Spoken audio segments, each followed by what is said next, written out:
नमस्कार, Riddhi voice story मध्ये आपलं स्वागत आहे. त्याचं अस्तित्व भाग 1. थांब ना अजून थोडा वेळ. त्याच्या पाठमोऱ्या आकृतीकडे बघत ती म्हणाली. तिला हाताला धरून अलगद उठवत तो म्हणाला, थोडा वेळ करत सूर्यास्त होत आलाय बघ. चल लवकर, घरी पळ बघू. वाट बघत असतील सगळे. ती त्याच्या कुशीत शिरत म्हणाली.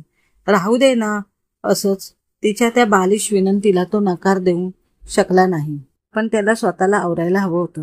त्याने तिला मिठीतून दूर केलं आणि नेहमीप्रमाणे घरामागच्या वडाकडे सोडून आज तो एकदाही मागे न वळता निघून गेला. ती मागल्या दाराने आत आली आणि सरळ माडीवरती गेली. तिथे आई घाबरीगुबरी तिची वाट बघत होती. ती येताच आईचा जीव भांड्यात पडला. अगं किती वेळ, आबांना 2 वेळा थांबवले मी वर येता. चल पटकन तयार हो. आई एवढं सांगेस तर खालून आबासाहेबांची हाक वजा आज्ञा आली. वनिता, आटोपले की नाही तुमचं? या लवकर खाली मनवाला घेऊन. पाहुणे मंडळी खोळंबलीत. मुहूर्ताची वेळ टळून चालली आहे. हो आलेच. तिला आईने त्यांच्या हाकेला प्रतिसाद दिला आणि पटकन मनवाला तयार केलं आणि खाली हळदीच्या मांडवात घेऊन आल्या. तिला अभिषेकची उष्टी हळद लागली. मनू यंत्रवत खोटं हसून घेऊन नवरी म्हणून सजून बसली होती. एक विधी पार पडत होता. तेवढ्यात तिने अंगणातल्या कोपऱ्यात तिला हालचाल जाणवली. इतक्या लग्नाच्या धामधुमीत फक्त तिलाच तिथं त्याचं अस्तित्व जाणवलं. तिने मान वर केली आणि लहानपणी तिने हौशीने लावलेल्या बहरलेल्या रातराणीच्या झाडाशेजारी उभ्या असलेल्या त्याच्या नजरेला थेट नजर भिडली. तिच्या डोळ्यात केविलवाणी आर्ज होती, तर त्याची नजर तितकीच थंड होती. एरवी अशा वेळेस तिला हळूवार कुशीत घेऊन समजावणारा तो आज तिला डोळ्यांनीच धीर देत होता. इथे सगळे विधी झाल्यावर ओटी भरण्याचा कार्यक्रम सुरू झाला आणि तिच्या समोर झालेल्या बायकांच्या गर्दीत तो तिच्या डोळ्याआड झाला तो कायमचाच. हळदीचा कार्यक्रम आटोपल्यानंतर नाही म्हटलं तरी दुसऱ्या दिवशी लग्न मंडपात न्यायच्या सामानाची, नवरीच्या साज शृंगाराचं सामान वेगळं ठेवण्याची, त्यात तिचं सासरी पाठवायचं सामान, या साऱ्यांची बांधावण करता तशी अर्धी रात्र सरली होती. घरच्या सहित पाहुणे मंडळी सुद्धा कामात व्यस्त होती. सगळे खुश होते. बोलण्या आवाज, हास्य फवारे मनूच्या वरच्या खोलीपर्यंत पोहोचत होते. पण खोलीत मात्र भयान शांतता होती आणि काळाकुट्ट दाट अंधार. पण समोर असलेल्या त्या एकमेव खिडकीतून येणारी चंद्रकिरण अंधाराचा भेद करीत खोलीत शिरली होती. त्यामुळे जरा कुठे खोली उजळून पाहत होती तोच मनवाने पडदा ओढून पुन्हा खोलीत अंधार केला. तेवढ्या जिन्यात पावलं वाजली. कांगण देखील किणकिणली. त्यावेळी कोण, आई किंवा वहिनी असेल. मी झोपली की नाही हे पाहायला आले असते असा विचार करत मनूच लगबगीने येऊन पलंगावर पहुडली आणि तिने पांघरून डोक्यावरून ओढून घेतलं. खोलीचं दार उघडून कोणीतरी आत डोकावलं. आई, वंस झोपल्या. वहिनीचा आवाज मनूच्या कानावर पडला. पाठोपाठ दार ढकलण्याचाही आवाज आला. मनवाला वाटलं वहिनी निघून गेली म्हणून तिने डोक्यावरचं पांघरून दूर सारलं. तर समोर आई आणि वहिनी दोघी तिच्याकडे भरल्या डोळ्यांनी बघत उभ्या होत्या. वहिनी बाजूला येऊन बसली आणि आई उशाशी. मनूनं अलगद आईच्या मांडीवर डोकं ठेवलं. वहिनी तिच्या चेहऱ्यावर हात फिरवत उद्गारली, माफ कर बाळा, तुझं प्रेम नाही मिळवू देऊ शकलो आम्ही, पण प्रयत्न करत होतो ग दोघे. वहिनी, तुम्ही तुमच्या परीने सारं केलं. आता प्रयत्नांचा काळ संपला. झालं गेलं विसरून जा सारं.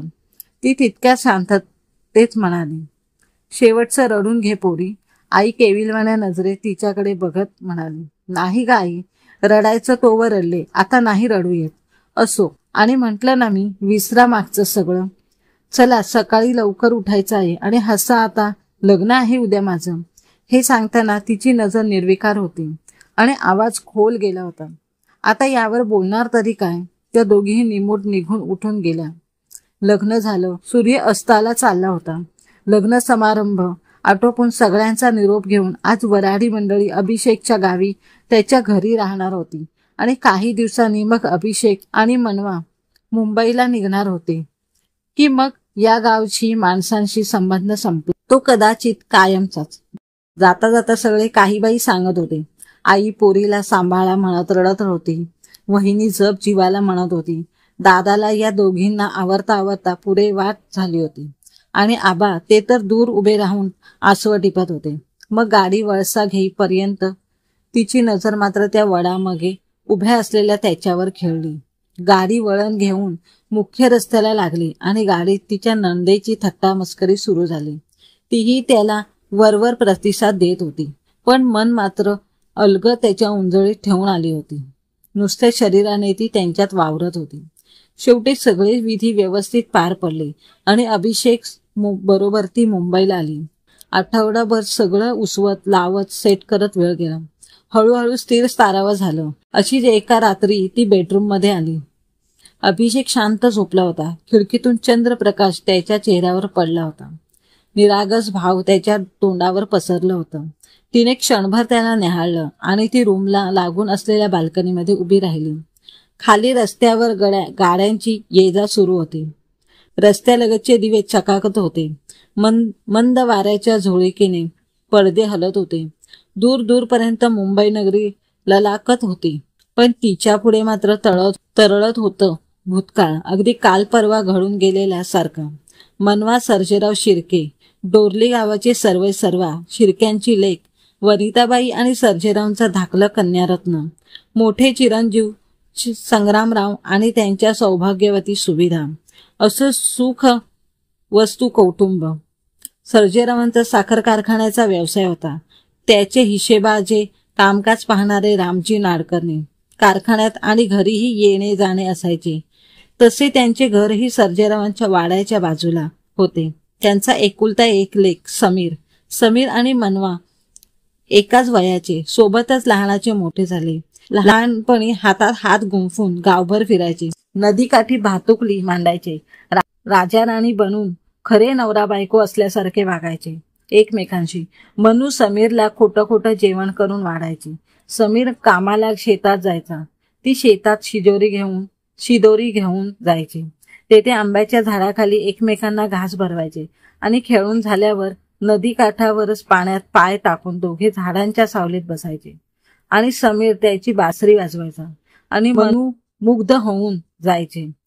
कधी कधी दोघांच्या कट्टीफू व्हायची, पण समीर मुरमुरे शेव घेऊन मनवायचा आणि मनू खुदकन हसायची आणि दोघांचेही पुन्हा गट्टी व्हायचे. त्यांची जोडगोळी पाहून गावातली माणसं त्यांना राधाकृष्ण म्हणायची. पुढे बालपण सरले.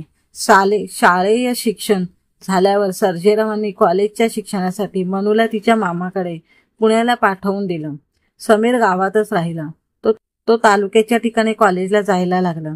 काही काळापुरतं दोघांच्या दुरावा आला. जातेवेळी समीरने दिलेले मोरपंख जपत त्याच्या आठवणीत मनू दिवस ढकलत होती आणि समीर तिच्या आठवणीत संध्याकाळी नदीकाठी बासरी वाजवायचा.